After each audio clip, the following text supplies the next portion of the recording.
رسائل تاريخية من رونالدو لن ينساها سعوديون.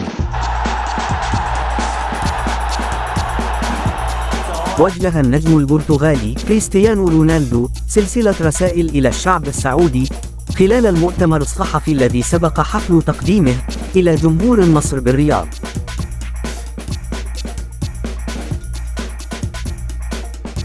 علما بأنه انضم إلى العالم بصفقة بلغت أكثر من 200 مليون يورو. وجاءت رسائل رونالدو خلال المؤتمر الصحفي في الرياض حضره رئيس نادي النصر مسلي آل معمر ومدرب الفريق رودي غارسيا، وهذه أبرزها: اشعروا بالسعادة الآن. افتخر إني اتخذت هذا القرار الكبير في حياتي. أنجزت عملي في أوروبا وقد فزت بكل شيء ولعبت في أكبر الأندية الأوروبية. اللعب في صفوف النصر السعودي تحدي جديد في آسيا، وسعيد أن نادي النصر منحني هذه الفرصة.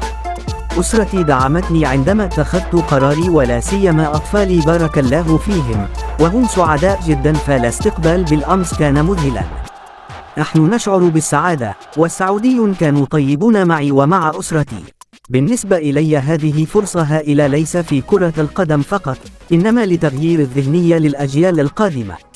أستطيع أن أقول إنه كانت هناك الكثير من الفرص في أوروبا، البرازيل، أستراليا، والولايات المتحدة، وحتى البرتغال، حيث تواصلت معي العديد من الأندية للتعاقد معها، لكني اخترت هذا النادي للفرصة التي منحت لي لكي أطور كرة القدم. هذه فرصة جيدة للتغيير والمساعدة بفضل خبرتي للمساعدة في تحقيق الكثير من الأمور، مثل تشجيع النساء في رياضة كرة القدم ومنح نظرة جديدة عن البلد وكرة القدم هنا في السعودية.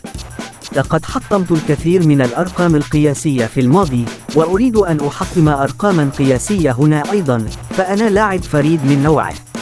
جئت إلى هنا لكي ألعب وأفوز وأشارك في نجاح البلد وثقافته، وأنا موجود مع نادي النصر وأريد أن أستمتع بكرة القدم. أنا جاهز للمشاركة في مباراة بعد غد للنصر إذ أتاح لي المدرب هذه الفرصة. أعلم أن الدوري السعودي يتميز بتنافسية كبيرة وتابعت مباريات فيه.